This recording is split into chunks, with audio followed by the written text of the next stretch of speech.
Philippine. Pasok!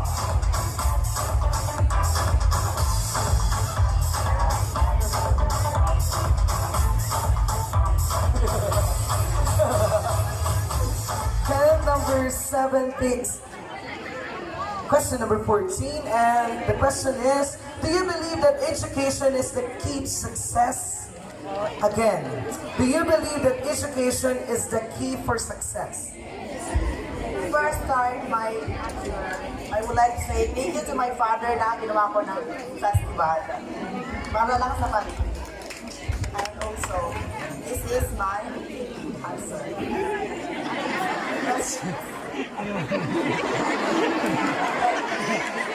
Balik ko, nakalimutan. Do you believe that education is the key to success? Yes. Ladies and gentlemen, education is the key to success. For it is the foundation of all knowledge need in order to have a better future. That's why, to all the youth there, value education as we value our future. And also, Thank you so much. Moving on to channel number 8. Pasok!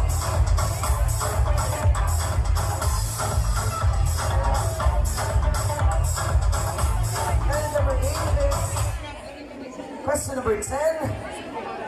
And this is your question, candidate number 8. In your own way and opinion, how can you help someone who is currently suffering depression? Again, in your own way and opinion, how can you help someone who is currently suffering depression? I can help someone who is suffering from depression by starting a conversation, comforting them, be patient with them, supporting them, and avoid nonsense that might break others' feelings. Thank you so much. Thank you so much, candidate number 8. Moving on to candidate number 9. Hi, Kiana! Yes, Kiana. Mas, dali na.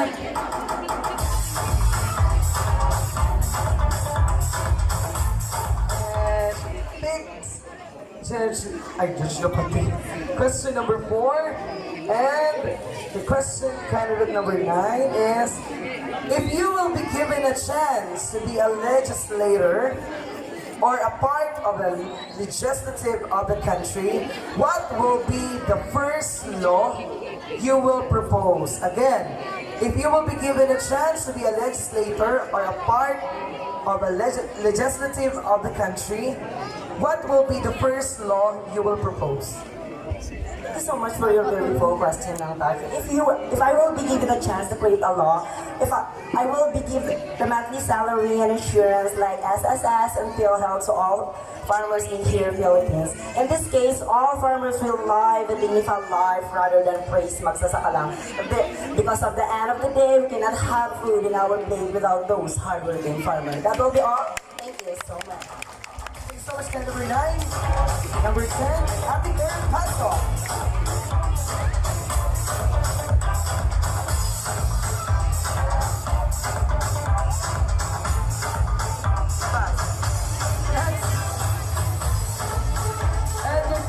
Candidate number 10 is, on the rising cases of deforestation, do you still believe that we have a chance on mitigating floods? Again, on the rising cases of deforestation, do you still believe that we have a chance on mitigating floods?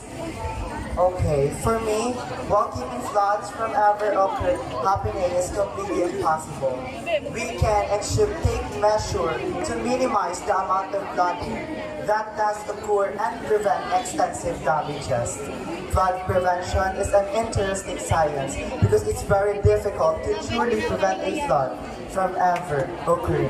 But by letting the government intervene for private partnership, for environmental awareness, putting such concerns in educational sectors, to let the student contribute for saving our Mother Earth. Because I believe that ourselves are the greatest participant for this campaign. And lastly, let us stop abusing the environment. It is okay to ask, but always give back. Take care and balance our ecosystem. Plant trees, stop mining. And I thank you. So number 10, moving on to candidate number 11. Pasok!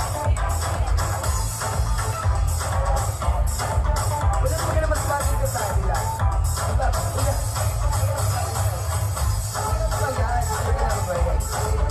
Nabiro mo lang doon.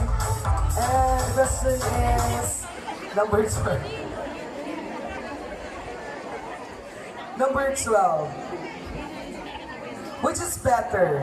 Being born rich but dying poor, or being born poor but dying rich? Again. Which is better? Being born rich but dying poor, or being born poor but dying rich? Again, ang passion for that wonderful question. Considering the society we live today, it is better to be born poor but dying rich than born rich but dying poor. At times what matter if how we change the course of our life for us to survive, and how we value everything around us and not taking it for granted. Because I believe in saying, it is our parents' fault if we born poor, but it is ultimately our fault if we die poor. Thank you so much. Thank you so much, number 11.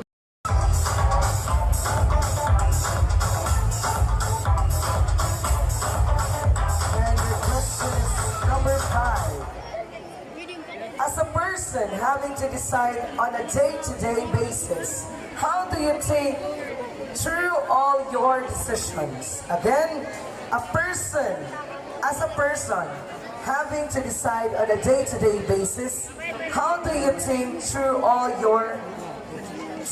of your decisions? Naibigan mo? For that wonderful question. I always make my decision based on what will make me happy and I think is right for me. But there was a time that I got terrified because I don't want to make a bad decision. I thought that all the single wrong choices can make my life go down. But as I grow up, I realized that the bad decision that I made me human. And at the end of the day, it's all about the growth. It's not all about how many decisions we get right, but it's all about how much we get better. That's all. Thank you. Thank you so much, candidate number 12. Next is candidate number 13.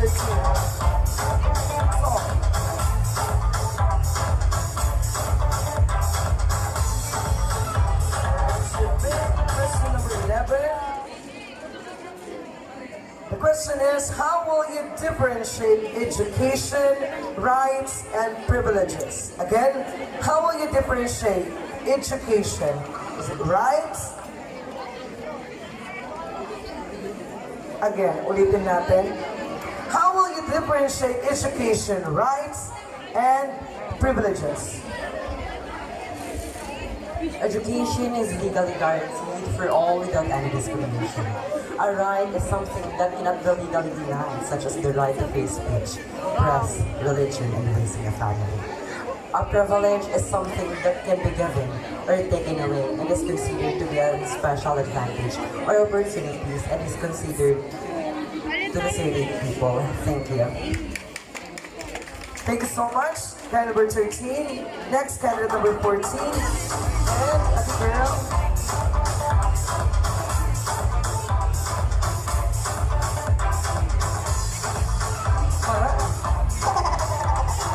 And the question is number 1.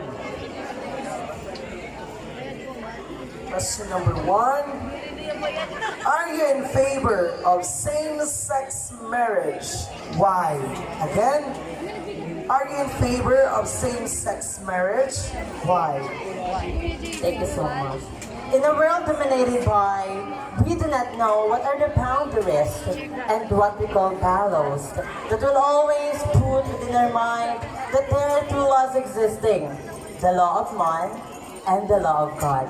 The question that was given to me is that if I am in favor of same-sex marriage, definitely I am not in favor of it, but I am in favor of civil union. Because ladies and gentlemen, marriage is definitely, it is combined together by the legality of what we call holiness of the church. And I have respect to the sanctity of marriage because it is written in the Bible that a man could definitely always for a woman, and woman is always for a man. It has never been written in the Bible that Adam is for Steve and Adam is for Eve. So it's a great opposition of one thing, but it is not a closure of one thing because of the adversities, of the diversities existing in the society. Therefore, I should say that in every law, there is what we call exemption. Aside from that, let us not put the word marriage. Rather, we should use the word relationship. I am not encouraging or discouraging marriages or those couple who are happily married at this very point of time. Because it's just a piece of paper. The important is love, loyalty, faithfulness, integrity, and most especially on how you would be able to be honest to that person. Because it really doesn't matter of what we have said, that love is always blind. No one has the right because it has no boundaries, no sexes. As long as you feel that, it's not just about the genitalia over here. It's all about this, on how you would be able to give unconditional love to the person you love. Because at the end of the day, there's only one thing that we can say, and that is love is definitely an expression. And whatever they call it, linear world where Philippines is just only celebrating culturally homosexuality and being gay, but politically not recognized. So I should say that I am not in favor of same-sex marriage, but I am in favor of same-sex relationship. Because then again, as I lastly called, that no one has the right to dictate your heart.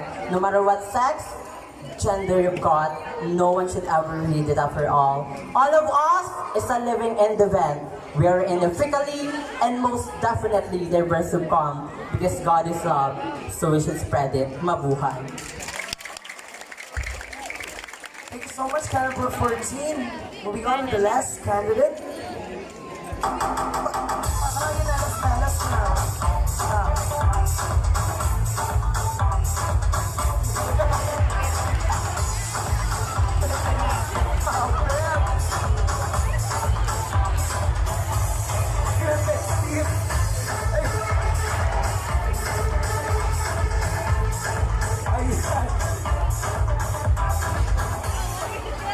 Hindi ko maintindihan kung angel ba siya o peacock.